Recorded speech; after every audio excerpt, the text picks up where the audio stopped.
देश में ऑक्सीजन के बाद अब वैक्सीन की कमी, कई राज्यों ने खड़े किए हाथ। निजी अस्पतालों की 50% ऑक्यूपेंसी कोविड मरीजों के लिए लेगी हिमाचल, बढ़ते मामलों के बीच सरकार का फैसला। उत्तराखंड में नकली रेमडेसिविर बनाने वाले गिरोह का भंडाफोड़, 196 नकली इंजेक्शन बरामद किए। हरिद्वार कुंभ का आधिकारिक रूप से समापन, कोविड के चलते प्रतीकात्मक ही रहा अंतिम शाही स्नान। और सुप्रीम कोर्ट की राज्य सरकारों को फटकार, कहा मदद मांगने वालों पर कार्रवाई की तो मानेंगे अवमानना।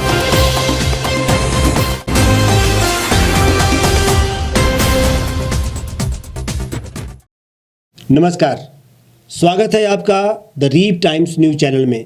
आपके साथ मैं हूं हेमराज चौहान। अब खबरें विस्तार से। कोरोना वायरस के खिलाफ लड़ने के लिए वैक्सीनेशन को कारगर हथियार माना जा रहा है। वहीं 1 मई से टीकाकरण अभियान का तीसरा चरण शुरू होने वाला है, जिसके तहत 18 साल से ज़्यादा आयु के लोगों को कोरोना का टीका लगना है। लेकिन टीका लगाने से पहले कई राज्यों ने हाथ खड़े कर दिए हैं और कहा कि उनके यहाँ पर्याप्त कोरोना वैक्सीन है ही नहीं। देश में ऑक्सीजन संकट के बाद अब एक और बड़ा संकट खड़ा हो गया है। सरकार ने देश भर में 1 मई से 18 साल से ऊपर के सभी लोगों को कोरोना वैक्सीन लगाने का ऐलान किया था, लेकिन वैक्सीन की कमी के चलते कई राज्यों ने हाथ खड़े कर दिए हैं। हालात ये हैं कि कोरोना से सबसे ज़्यादा प्रभावित राज्यों में शुमार महाराष्ट्र, मध्य प्रदेश, गुजरात के बाद अब पंजाब, आंध्र प्रदेश और तेलंगाना में भी 1 मई से 18 साल से ज़्यादा उम्र के लोगों को वैक्सीन लग पाना मुश्किल लग रहा है। इन राज्यों का कहना है कि इनके पास पर्याप्त वैक्सीन की खुराकें नहीं बची हैं। देश में जिस प्रकार के हालात हैं, उससे तो यही लगता है कि सरकार ने कहीं ना कहीं तो बड़ी चूक कर दी है। ये कहना गलत ना होगा कि चुनावी कार्यक्रमों की योजना कोरोना पर बनने वाली योजनाओं से अधिक सरकार के लिए अहम रही, और अब देश में हालात जब बेकाबू हो चुके हैं तो ऐसे में ऑक्सीजन से लेकर वैक्सीन तक की किल्लत देश भर में सामने नजर आ रही है। वहीं इससे पहले दिल्ली, राजस्थान, छत्तीसगढ़, कर्नाटक और तमिलनाडु भी ऐसा ऐलान कर चुके हैं। कर्नाटक के स्वास्थ्य मंत्री ने कहा कि हमने सीरम इंस्टीट्यूट को 1 करोड़ खुराकें लेने का ऑर्डर दिया था, लेकिन वो कल तक हमें वैक्सीन देने के लिए तैयार नहीं हुए। हमारी 18 से 44 साल के उम्र वाले लोगों से अपील है कि कल वो अस्पताल ना आए, क्योंकि राज्य में वैक्सीन नहीं है। For about more than 1 crore doses. But the official news is that they are still not prepared to give it to us from tomorrow as it was scheduled. So that is why we are requesting the people of Karnataka, especially those who are above 18 years up to 44 years, to refrain from going to the hospitals thinking that you may be vaccinated tomorrow. We will definitely intimate prior after the confirmation that we obtain from the Serum Institute. हालांकि पूरी दुनिया से भारत के लिए सहायता की खेप पहुंच रही है, लेकिन यहां सरकार के साथ साथ लोगों को अब समझना होगा कि जीवन से बढ़कर कुछ नहीं है, और यदि ना संभले तो बहुत देर हो जाएगी। यूपी सरकार की तर्ज पर अब हिमाचल सरकार भी कोविड मरीजों के लिए निजी अस्पतालों की सेवाएं लेगी। प्रदेश में लगातार बढ़ते कोरोना मामलों के बीच सरकार ने यह निर्णय लिया है कि प्रदेश में जो बड़े निजी अस्पताल हैं, उनमें से ऑक्यूपेंसी का 50% कोविड मरीजों के लिए रखा जाएगा, ताकि मरीजों को दाखिल करने में परेशानी ना हो। बीते कल देर शाम सीएम जयराम ठाकुर ने कोविड समीक्षा को लेकर बैठक बुलाई और सख्ती बरतने के साथ ही कई अहम निर्देश भी अधिकारियों को दिए। जहाँ तक हिमाचल प्रदेश में जो कोविड के मामलों में मैं देख रहा हूँ कि नंबर लगातार बढ़ता जा रहा है, और पिछले कल भी काफ़ी बड़ा एक नंबर आया है हिमाचल प्रदेश भी। मैं कह सकता हूँ इस बात को कि जो बड़े राज्य हैं पूरे देश भर में, अगर उनके इस पर आप देखें कंपैरेटिवली, हिमाचल अभी भी बेहतर मैनेज्ड है। जहाँ बेड की कमी नहीं है, जहाँ ऑक्सीजन की कमी नहीं है, ऑक्सीजन की कमी के कारण किसी को परेशान नहीं होना पड़ रहा है, जहां सप्लाई चेन हमारी बिल्कुल इंटैक्ट है, मेंटेन्ड है, कहीं किसी तरह की कोई दिक्कत नहीं आए, चाहे पीपी किट है, मास्क है, सैनिटाइज़र है, चाहे वो वेंटिलेटर्स की उपलब्धता है।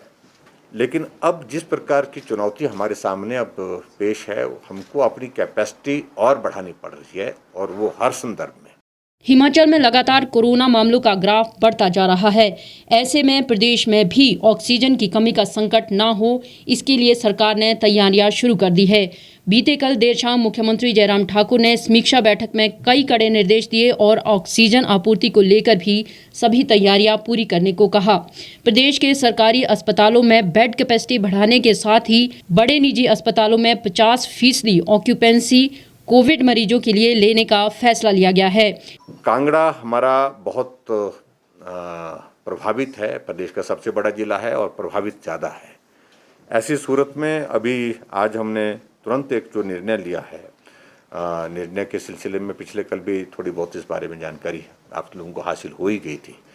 प्राइवेट सेक्टर में जो हॉस्पिटल्स हैं उसको भी हम कोविड के लिए अब लेने के लिए आगे बढ़े हैं, और प्राइवेट सेक्टर में जो 50% जो टोटल कैपेसिटी किसी हॉस्पिटल की है उसके 50% जो है हम कोविड के लिए हमने लेने का निर्णय किया है, जिसमें कांगड़ा में कुछ एक हॉस्पिटल जो हैं, चाहे वो सिटी हॉस्पिटल है, चाहे वो विवेकानंद का हमारा पालमपुर का हॉस्पिटल है, चाहे वो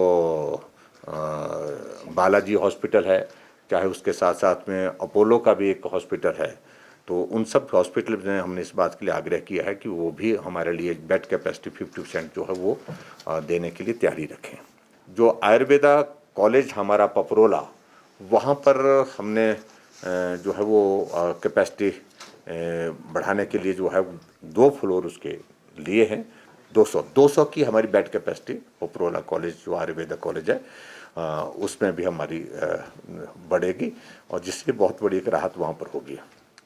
इसके अतिरिक्त जो है अगला फेज़ जो हमने उसमें ये भी कर दिया है कि साइमल्टेनियसली हमने तैयारी कर दी है कि जो परौर में हमारा राधा स्वामी सत्संग का जो स्थान है, वहाँ पर एक अलग से एक कैपेसिटी हम बना रहे हैं बेड की, और वो कैपेसिटी हमारा लक्ष्य तो उसके लिए बड़ा है, लेकिन फ़िलहाल हमने उसमें 200 बेड की कैपेसिटी जो है वहाँ पर बढ़ाने का निर्णय किया है।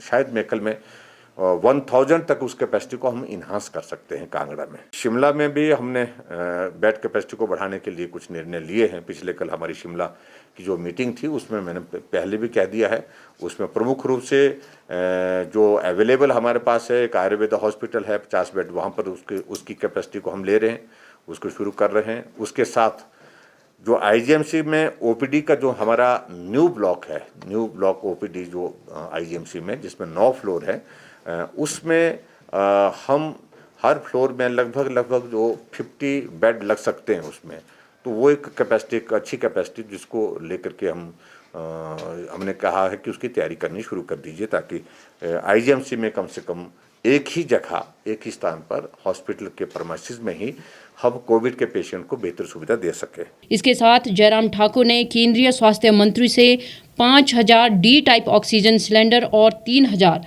बी टाइप ऑक्सीजन सिलेंडर प्रदान करने का आग्रह किया है, ताकि राज्य में ऑक्सीजन की कोई कमी न हो। ऑक्सीजन से संबंधित जो है, मैं अभी ये कहना चाहता हूँ कि हमारे पास ऑक्सीजन हमारे पास मौजूद है। हमने खाली सिलेंडर के लिए आग्रह किया है, हमने 5000 डी टाइप सिलेंडर जो है वो केंद्र से आग्रह किया कि वो हमको उपलब्ध कराए जाए, और बी टाइप जो है वो 3000 सिलेंडर हमको और उपलब्ध करा जाए, ताकि हमको सप्लाई करने में कठिनाई ना हो, ऑक्सीजन की सप्लाई करने में कठिनाई ना हो। प्रदेश सरकार ने राज्य में कोविड-19 के बढ़ते प्रकोप के दृष्टिगत वैवाहिक और अन्य सभी प्रकार के आयोजनों में सामुदायिक भोज यानी कि धाम पर पूर्ण प्रतिबंध लगाने का निर्णय लिया है। मुख्यमंत्री ने कहा कि प्रदेश में कोविड-19 के मामलों में बड़ी तेजी से जो वृद्धि हुई है वो हम सबके लिए चिंता का विषय है। मुख्यमंत्री ने कहा कि प्रदेश सरकार इस महामारी के प्रसार को रोकने के लिए हर संभव प्रयास कर रही है और सरकार ने कई कठोर निर्णय भी लिए हैं। सरकार ने विवाह और अन्य सामाजिक आयोजनों में केवल 20 लोगों को ही शामिल होने की अनुमति देने का निर्णय लिया है। प्रदेश के सभी शैक्षणिक संस्थान और श्रद्धालुओं के लिए मंदिर 10 मई तक बंद रहेंगे। सभी सरकारी कार्यालय में 5 कार्य दिवस होंगे और 10 मई तक कार्यालयों में श्रेणी 3 और 4 की 50% उपस्थिति सुनिश्चित की जाएगी। बाकी सारी चीज़ों को लेकर के जहाँ रिस्ट्रिक्शन से संबंधित हैं, रिस्ट्रिक्शन से संबंधित जो चीज़ें हैं उसमें काफ़ी चीज़ें उसी तरह से हैं और शिक्षण संस्थान जो हमारे बाकायदा इसकी नोटिफिकेशन हम कल करेंगे, लेकिन मैं जानकारी के रूप में आप सबके बीच में ये है कि हमारी मंशा है कि अभी तो 10 मई तक वो शिक्षण संस्थान जिस तरह से हमने किए हैं बंद, उस प्रकार से वो कायम रहेंगे, बंद रहेंगे। उसके अतिरिक्त जो है सोशल गैदरिंग्स में जो शादियों की धाम पर अब बिल्कुल पूर्ण रूप से प्रतिबंध, ये नहीं होगा और ये संभव नहीं है अब हालात को देख करके। और लोगों से मेरा निवेदन भी है खास तौर से कि वो अपने आप ही संयम करें और शादी का नंबर 50 से फर्दर हमने डाउन कर दिया, 20 नंबर जो है 20 लोगों के साथ वो शादी का आयोजन होगा, ये भी हमने सुनिश्चित किया। मंदिरों पर जो अभी तक जो हमारी रिस्ट्रिक्शन जो जिस तरह से लगी हैं, जो नियम बनाए हैं उसके लिए वो भी अभी तक 10 तारीख तक उसको आगे हमने एक्सटेंड कर दिया है। 10 मई तक 5 डे वीक ये भी उसी प्रकार से रहेगा। 10 मई तक जो है हमारे बसेस में जो 50% ऑक्यूपेंसी ये भी उसी प्रकार से कायम रहेगी। और टेस्टिंग को हम अब बढ़ाने की दिशा में आगे बढ़ रहे हैं। टेस्टिंग को फर्दर इंक्रीज़ करने के लिए, नंबर इंक्रीज़ करने के लिए कुछ जगह हमारी टेक्निकल कुछ चीज़ों को लेकर के कठिनाई आई थी, कुछ जगह जो हमारे डाटा ऑपरेटर जो है वो कोविड पॉजिटिव हो गए थे, उसके कारण थोड़ा प्रभाव पड़ा था, लेकिन अब हमने उस गैप को भी पूरा कर दिया है। और उसके अतिरिक्त टेस्टिंग में और ज़्यादा बढ़ाने का जो हमारा टारगेट ये रहेगा। कोरोना के कहर से मानव जाति को मुक्ति दिलाने के लिए आज हर कोई प्रयास कर रहा है, लेकिन कुछ ऐसे भी लोग हैं जो इस आपदा को अपनी जेब भरने के अवसर के तौर पर देख रहे हैं। ऐसे में ये लोग नकली दवाइयां बनाने से भी गुरेज नहीं कर रहे हैं। दिल्ली पुलिस की क्राइम ब्रांच ने नकली रेमडेसिविर बनाने वाले ऐसे ही गिरोह का भंडाफोड़ किया है। दिल्ली पुलिस की क्राइम ब्रांच ने नकली रेमडेसिविर बनाने वाले गिरोह के सरगना समेत 5 लोगों को गिरफ्तार किया है। ये गिरोह उत्तराखंड के हरिद्वार, रुड़की और कोटद्वार में अवैध फैक्ट्रियों में दवाई का निर्माण कर रहा था। पुलिस ने बताया कि ये लोग एक इंजेक्शन को 25,000 रुपए में बेचते थे। पुलिस ने आरोपियों के पास से रेमडेसिविर के 196 नकली इंजेक्शन भी बरामद किए। वहीं 3,000 खाली वॉल्स भी पुलिस को मिली है। आरोपियों ने पुलिस पूछताछ में बताया कि अब तक वे कोरोना मरीजों को करीब 2,000 से अधिक रेमडेसिविर के नकली इंजेक्शन बेच चुके हैं। पुलिस आरोपियों से पूछताछ में जुटी है। इसे दुर्भाग्य कहा जाना चाहिए कि यहाँ आपदा में अफसर की अमानवीय सोच को इस महामारी के दौर में भी किस प्रकार शर्मसार कर रहे हैं। देश में पहले ही आवश्यक दवाइयों और इंजेक्शन के अलावा ऑक्सीजन की किल्लत चल रही है। लोग लाइन में खड़े हैं और जिंदगी को बचाने की गुहार लगा रहे हैं। देश में कोरोना का विकराल रूप अपने चरम पर है। वहीं भारत में कोरोना संक्रमण हर रोज नए रिकॉर्ड बना रहा है। अब तक के सारे रिकॉर्ड को तोड़ते हुए पिछले 24 घंटे में 3,80,000 के ऊपर नए मामले दर्ज किए गए हैं, जबकि 2,263 मरीजों की मौतें हुई हैं। इस महामारी की वजह से अस्पतालों में ऑक्सीजन, आईसीयू, वेंटिलेटर्स, बेड और दवाओं की भारी किल्लत हो गई है। रेमडेसिविर दवा की कालाबाजारी जमकर हो रही है। मरीज की जान बचाने के लिए परिजन ब्लैक मार्केट की ओर रुख कर रहे हैं। दूसरी बीमारी में इस्तेमाल होने वाली दवाएं भी कोरोना इलाज के लिए चल रही है। इस गोरख धंधे में मजबूर लोगों को मुंह मांगी कीमत चुकानी पड़ रही है, फिर भी समय पर इंजेक्शन नहीं मिल पा रहे हैं। इससे मरीजों की असमय मृत्यु हो रही है।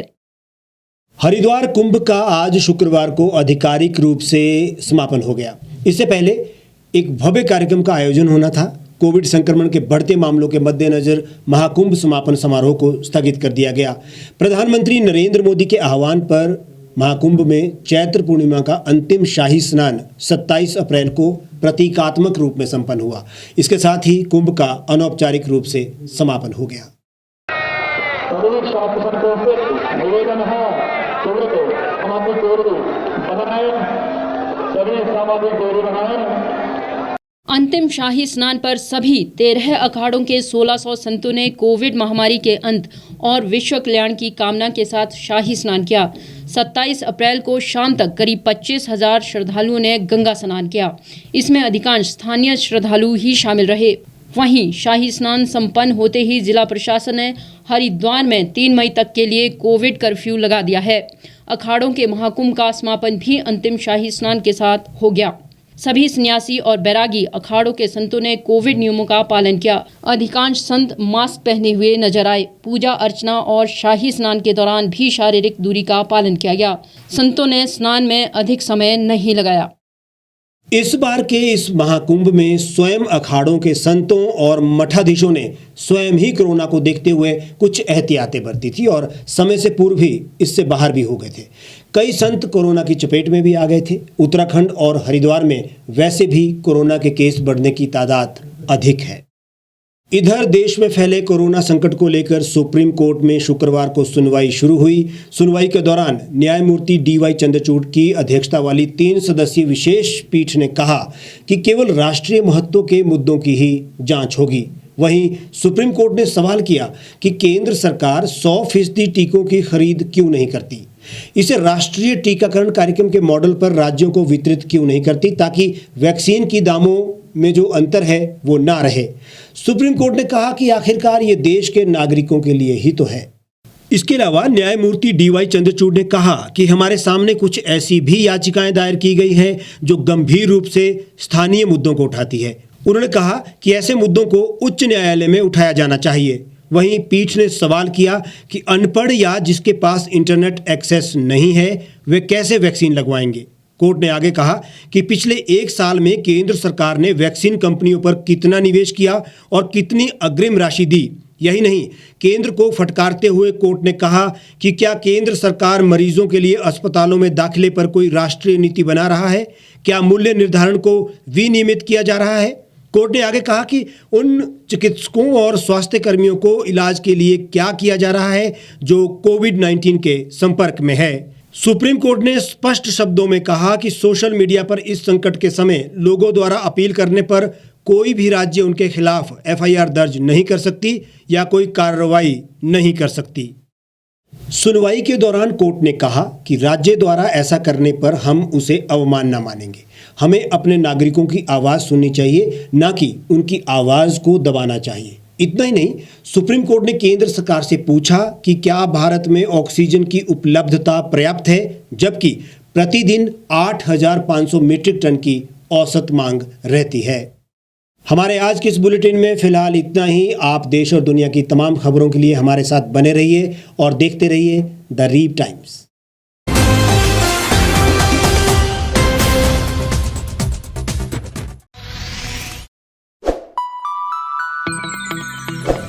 खबरों में बने रहने के लिए सब्सक्राइब करें द रीप टाइम्स, लाइक और शेयर करना ना भूलें। गांव की चौपालों से लेकर संसद के गलियारों तक, गृहिणी के चूल्हे से लेकर निवेश और बाजारों तक, किसानों के हाल से लेकर खेत और खलिहानों तक, शिक्षा और स्वास्थ्य से लेकर खेल के मैदानों तक, संसद के प्रधान से लेकर पंचायत के पंच तक, सेंट्रल हॉल से लेकर ग्राम सभा के मंच तक, हर खबर पर रहेगी हमारी पैनी नजर।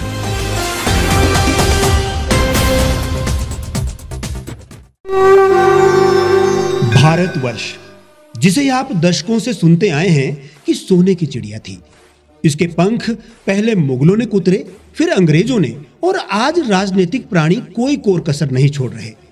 आज भी लगभग 25 करोड़ लोग रात को भूखे सोते हैं। करीब 2 करोड़ लोगों के पास घर नहीं है। भ्रष्टाचार में हमारा 176 देशों में 80 नंबर आता है।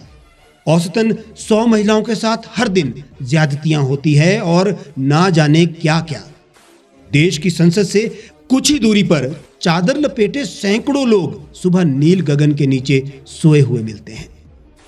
क्या आप एक ऐसे भारत की परिकल्पना नहीं करना चाहेंगे जहां कुछ ऐसा किया जाए कि 1 वर्ष के भीतर देश में कोई भिखारी या लाचार भी आश्रयहीन न रहे? लोगों को सभी सरकारी सेवाएं घर द्वार पर ही प्रदान की जाएं ताकि दफ्तर या कर्मचारी के चक्कर ना काटने पड़े। भ्रष्टाचार जड़ से समाप्त हो जाएगा। सेवा प्रदाताओं की पब्लिक रेटिंग यानी जनाकलन और तकनीक द्वारा अपराधों का शून्यकरण किया जाए। स्वास्थ्य और आधारभूत शिक्षा सभी के लिए समान गुणवत्ता के साथ निःशुल्क प्राप्त हो, और भी बहुत कुछ। यदि आप इस पवित्र राष्ट्र निर्माण यज्ञ का हिस्सा बनना चाहते हैं तो आज ही राष्ट्रीय लोक नीति पार्टी से जुड़ें। अब देश राजनीति से नहीं, लोक नीति से चलेगा। विजिट करें वेबसाइट राष्ट्रीय लोक नीति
एक छत के नीचे सुविधाओं का अब उठाएं लाभ।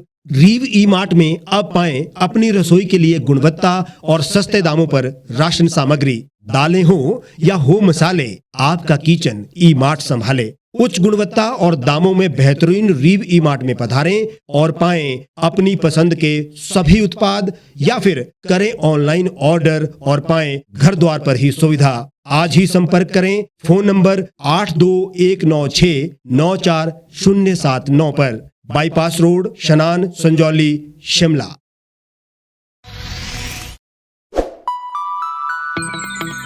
लेटेस्ट खबरों के लिए यूं ही देखते रहिए द रीव टाइम्स। लाइक, शेयर और सब्सक्राइब करना ना भूलें।